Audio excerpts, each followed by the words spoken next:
Assalamualaikum warahmatullahi wabarakatuh. Perkenalkan, nama saya Sabitati, NPM 1804040087, Prodi Ekonomi Syariah, kelas A, semester 6. Di sini saya akan menjelaskan materi-materi dari bab 6 sampai bab 9 mengenai manajemen pemasaran guna memenuhi ujian akhir semester dengan dosen pengampu Ibu Hermanita. Langsung saja untuk yang pertama, yaitu bab 6 yang berjudul Sistem Informasi Pemasaran. Yang pertama, ruang lingkup informasi pemasaran. Pada perusahaan yang masih kecil dan bersifat perusahaan lokal, pejabat pimpinannya dapat berhubungan dan memperoleh informasi langsung dari tangan pertama, yaitu pembeli dan distributor atau dealer. Dengan demikian, pejabat pimpinan dapat langsung mengikuti perkembangan pasar dari dekat.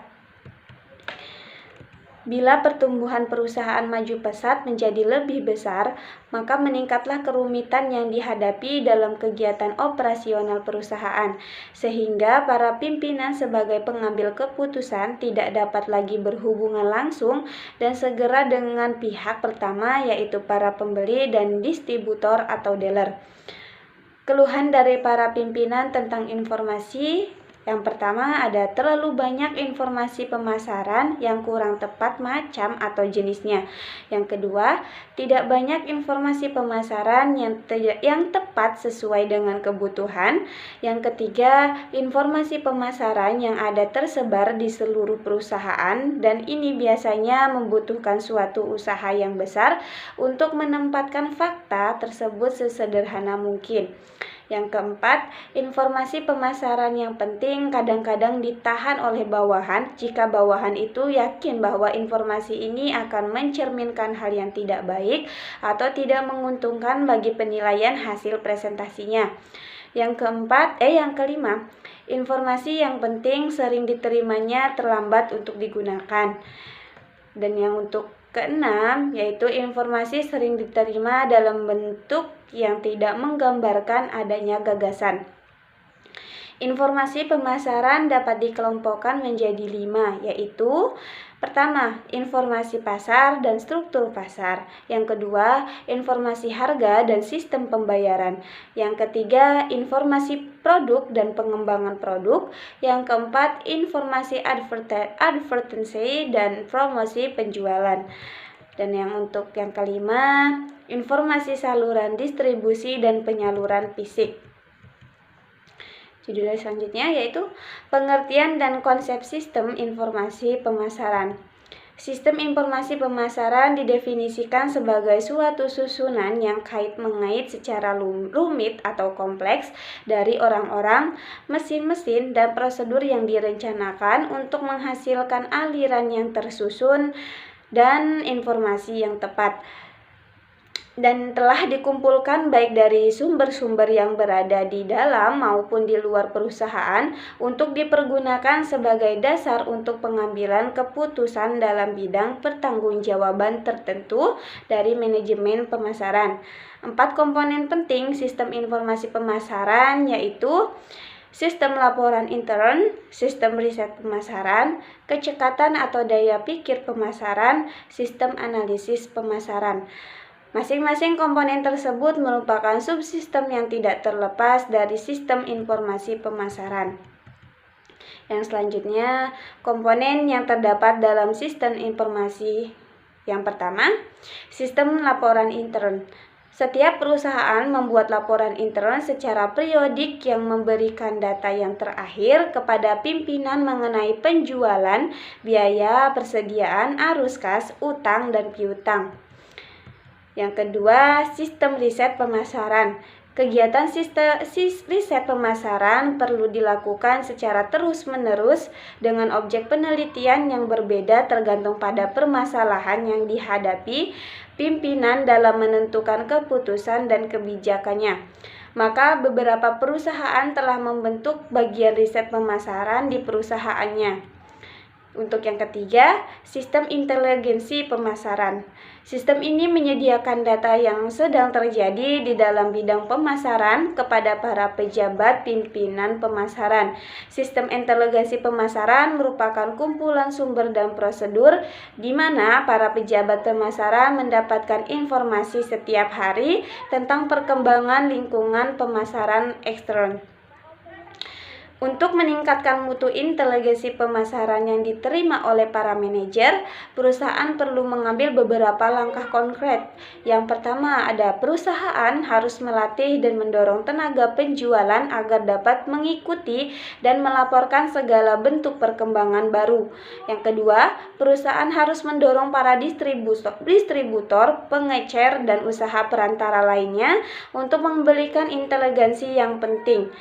Yang selanjutnya, banyak perusahaan melengkapi kegiatan inteligensi dengan membeli atau membayar informasi dari tenaga ahli di luar perusahaan.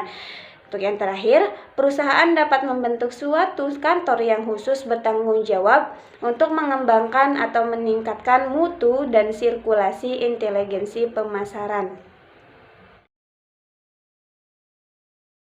Baiklah, saya akan melanjutkan materi yang selanjutnya, yaitu bab 7 yang berjudul Pengendalian Pemasaran. Kegiatan pengendalian pemasaran mencakup kegiatan menilai dan membandingkan hasil pelaksanaannya atau presentasi dengan rencana atau ukuran atau standar yang ditetapkan, mencari penyebab terjadinya penyimpangan dan menentukan cara mengatasinya, memberikan informasi sebagai umpan balik bagi penyusunan rencana pemasaran berikutnya.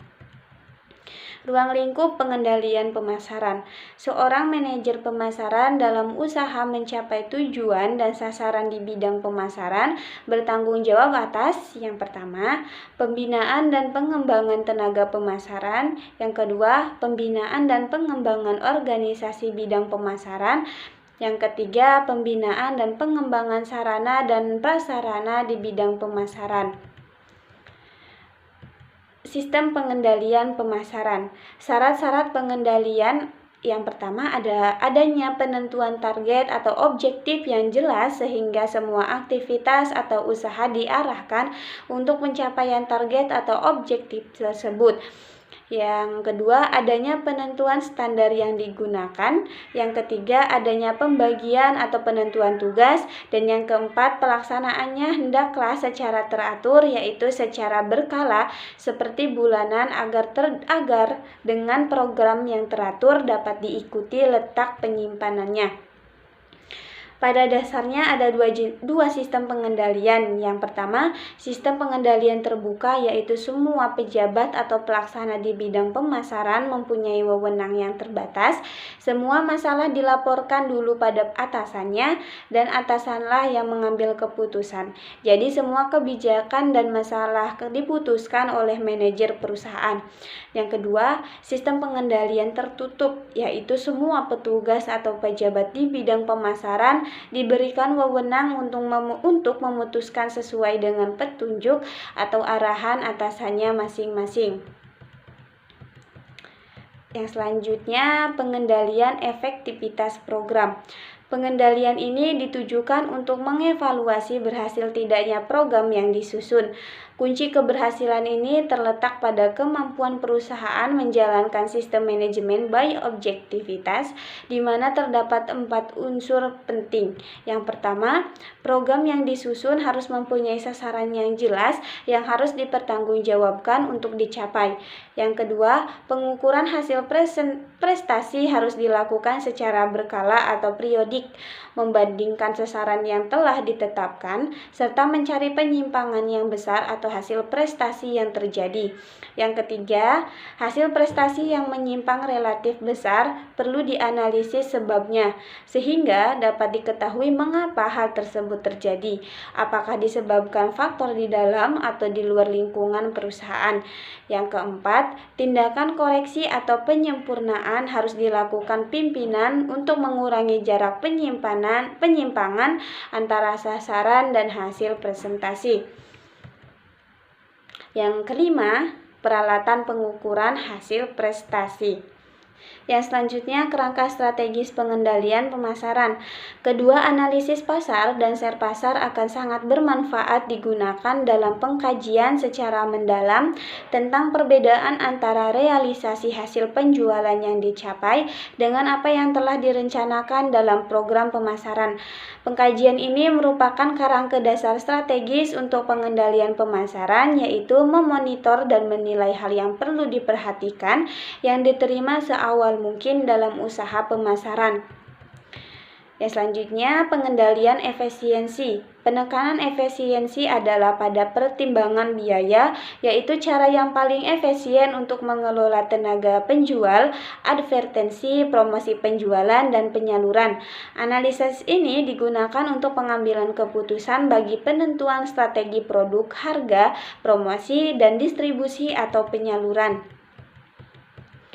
Indikator utama yang dapat digunakan dalam pengendalian efisiensi para tenaga penjual yaitu yang pertama, rata-rata jumlah kunjungan per tenaga penjual per hari, yang kedua, rata-rata waktu perkunjungan, yang ketiga, rata-rata penerimaan penjualan per kunjungan, yang keempat, rata-rata biaya perkunjungan, yang kelima, biaya entertainment per kunjungan, yang keenam, persentase pesanan per 100 kunjungan, yang ketujuh, jumlah langganan baru per periode, yang ke-8 jumlah langganan yang lari atau hilang per periode, yang ke-9 biaya tenaga penjual dalam persentase dari total penjualan. Selanjutnya, pengendalian strategis.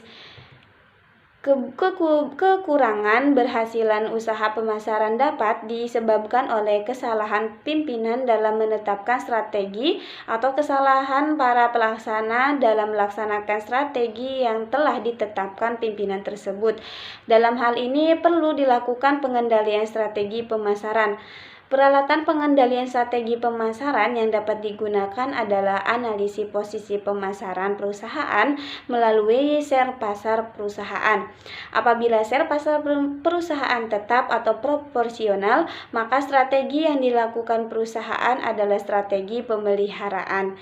Jika menurun, maka perusahaan perlu mengubah strategi. Untuk materi yang selanjutnya, bab 8, yaitu yang berjudul Audit Pemasaran. Setiap pimpinan puncak perusahaan berusaha agar apa yang telah digariskan dalam kebijaksanaannya dapat terlaksana sebagaimana yang telah ditetapkan. Staf yang memeriksa disebut auditor perusahaan. Audit berbeda dengan pengendalian. Definisi auditing adalah kegiatan memeriksa dan menilai yang dilakukan secara kritis, sistematis, dan analitis untuk membandingkan efektivitas dan efisiensi hasil pelaksanaan suatu kegiatan atau objek tertentu.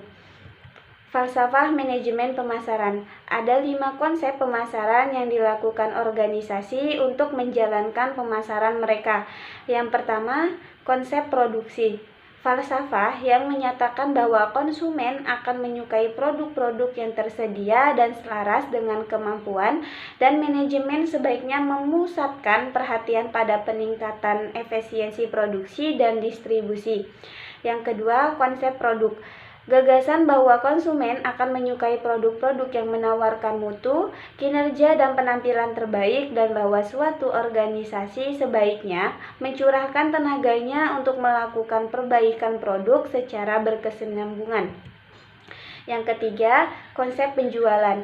Gagasan bahwa konsumen tidak akan membeli cukup produk perusahaan kecuali jika perusahaan tersebut melakukan upaya-upaya penjualan dan promosi yang gencar.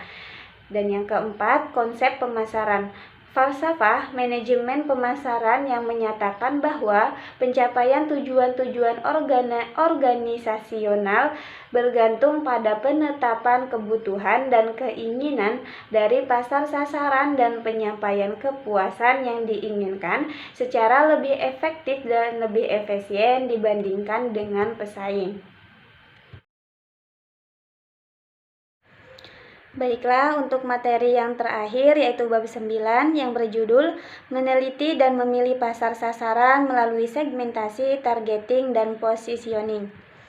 Menurut Kotler dan Armstrong 2004, segmentasi adalah usaha untuk membagi pasar ke dalam kelompok-kelompok yang dapat dibedakan satu sama lain dalam hal kebutuhan, karakteristik atau perilaku yang mungkin akan memerlukan produk-produk dan strategi pemasaran tertentu untuk menjangkaunya. Pasar yang tersegmentasi dengan baik dapat dijangkau dan dilayani lebih efisien dan lebih mudah dikelola karena cenderung memberikan respon yang homogen terhadap suatu stimuli. Beberapa variabel pokok yang sering digunakan sebagai pembeda antara lain adalah geografis, demografis, psikografis atau gaya hidup, dan perilaku. Variabel-variabel segmentasi pasar Kotler dan Armstrong 2004. Yang pertama, segmentasi geografis meliputi bangsa, negara, daerah, kota, lingkungan. Yang kedua, segmentasi demografis yang meliputi umur, jenis kelamin, jumlah keluarga, pendapatan, jumlah pengeluaran, pekerjaan, pendidikan, agama, golongan, generasi, dan kebangsaan. Yang ketiga, segmentasi psikografis yang meliputi kelas sosial, gaya hidup, dan karakter pribadi. Yang selanjutnya, segmentasi perilaku yang meliputi pengetahuan, sikap, penggunaan atau tanggapan konsumen terhadap suatu produk.